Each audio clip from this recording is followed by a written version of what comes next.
not suffer in the web of karma.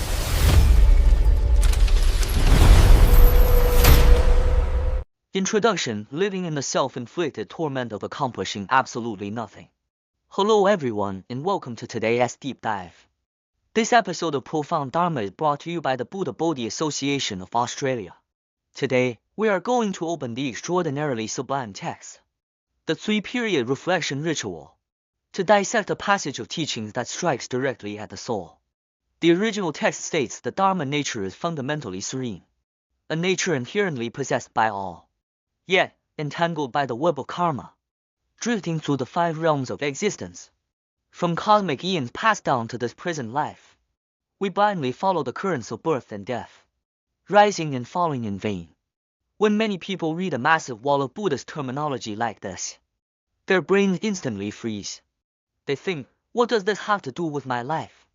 In fact, if we use a modern technology metaphor, this passage becomes crystal clear. The nature of all phenomena is inherently pure and serene Dharma nature, just like a computer screen that is originally spotless and clear. However, with your daily thoughts, intentions, and reckless actions, meaning you act entirely based on your self-righteous delusions and feelings, you end up projecting all kinds of karma onto that screen. Ultimately, this karma weaves into a massive, rigid iron net, trapping you tightly inside. It is just like sitting in front of a computer playing a game. You control your in-game avatar, yet you neither follow the game rules nor care to understand them. Your sole standard of conduct is I'll do whichever makes me happy, I'll do whichever feels comfortable. And the result? The chaotic moves you thought would bring comfort and happiness end up leaving you accomplishing absolutely nothing in the game. What is most tragic is that this didn't just start today. From cosmic eons past, through lifetime after lifetime, all the way to this very life, you have perfectly maintained this chaotic state of achieving nothing. You are trapped in self-inflicted torment within a script of your own making, suffering in vain. Today, starting from this web of karma, we are going to strip away the calculation and arrogance of the ordinary mind, and talk about how to reshape our mental rules. Part E, the suffering of meeting the hated. It is actually blamed into existence by yourself. Many people live in extreme misery. Buddhism summarizes the torment of ordinary beings into the 8 sufferings. When you act willfully and ignore the rules, the suffering of not getting what you want, the suffering of separation from loved ones, and the suffering of the blazing 5 aggregates will come crashing down on you like an overwhelming tide. Every lovely goal you envision will drift far away from you.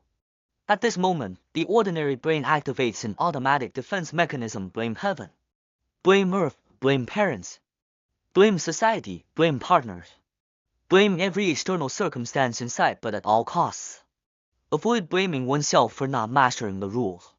In Buddhism, this is precisely what is called the suffering of meeting the hated. Previously, we always thought that meeting the hated was a cruel joke played by fate, forcing an unpleasant person or a terribly unlucky event into our lives. Today, you must wake up completely. This suffering is not imposed on you by others.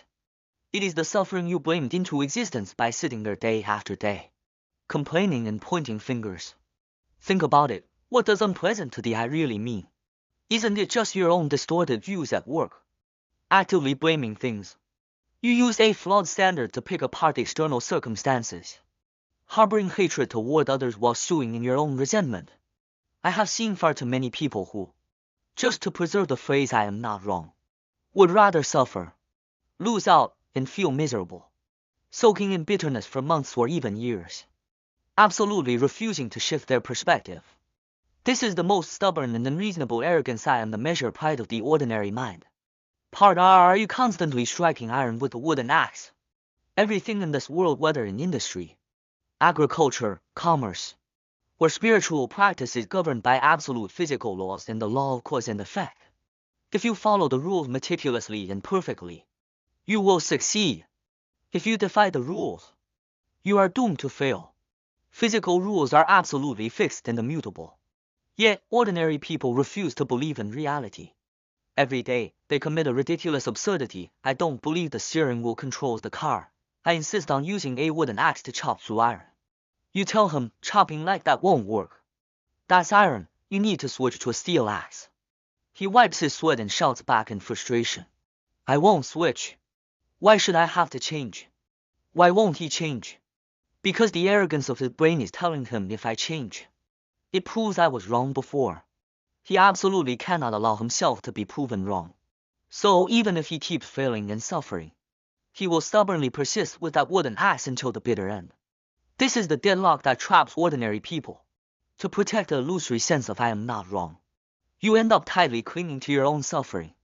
The root of all this lies in a single word: greed. Because you always want things, always demand things from the external world, and always want to take advantage, yet you never want to give. You refuse to follow the true law that one must give in order to receive. Buddhism has never said you aren't allowed to want things.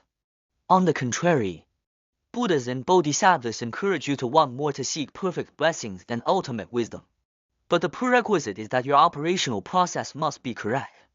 If, after all your maneuvering, what you ultimately get is suffering instead of happiness, then you must immediately admit your mistake and turn the car around.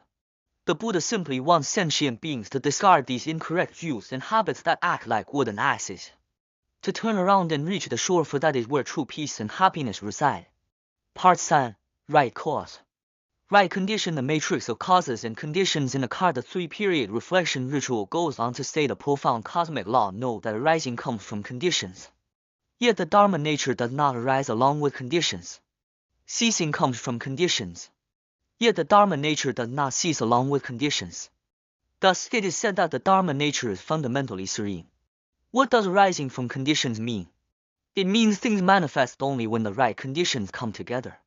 Any achievement requires the harmony of numerous conditions. It requires all necessary criteria to be fully met. The master once used a very intuitive analogy. Suppose you want to drive a car. Your desire to drive might just be a trigger or an aspiration, which is easy, but gathering all the conditions takes real work. All the parts, gears, screws, and fuel are the conditions of this car. You have to list this massive array of precision components and assemble them one by one. If you miss one or fall short on another, the car simply won't run. This is what it means to have a right cause and a right condition. This is the Noble Eightfold Path taught in Buddhism. Ruining something is incredibly easy. All it takes is trusting your own delusions and following your feelings. Acting on a whim only to find a total mess afterward is not called dependent origination. It is called reckless behavior and blind tinkering. The same applies to the path of practice. If you want to keep the precepts, practice generosity, or cultivate meditative concentration, your brain must first establish a correct understanding. This is explained extensively in the Avatamsaka Sutra as patience under humiliation Renru. You must first clearly realize that your current state of suffering, drifting and falling into hell, is an absolute disgrace. Only when you have this deeply painful, correct realization will you willingly keep the precepts. Because you will truly understand that precepts are not rigid rules meant to bind you. They are the only AI, or craft carrier capable of sailing you toward the shore of freedom from suffering and attainment of bliss. If your understanding is flawed and you force yourself to keep the rules through sheer willpower, lacking the essential cause of the mind as the foundation, you will ultimately collapse. Conclusion: become a normal person and return to the serene Dharma nature. A truly awakened person doesn't constantly think about what they can get from the soil. They know that giving is what is truly good. Just as a normal farmer knows they must first give seeds to the earth to have a harvest year after year. A normal worker knows they must first buy tools and raw materials to make a product. A normal merchant knows they must first invest capital to stock goods and make a fortune. Abnormal people are those who only want to possess without ever giving. We must first step out of the mental asylum of distorted views, recognize our own mistakes, and become normal people who operate according to the rules of cause and effect. Only then can we step further to become sages of supreme wisdom like the Buddhas. Please remember, the Dharma nature does not arise or cease along with conditions. A computer screen does not shatter just because your game character dies. It remains forever unchanged, eternally pure. But if you allow human integrity to erode, passing down the distorted views, arrogance, and calculations of previous generations, refusing to have faith in the sacred or follow the rules of wholesome Dharma,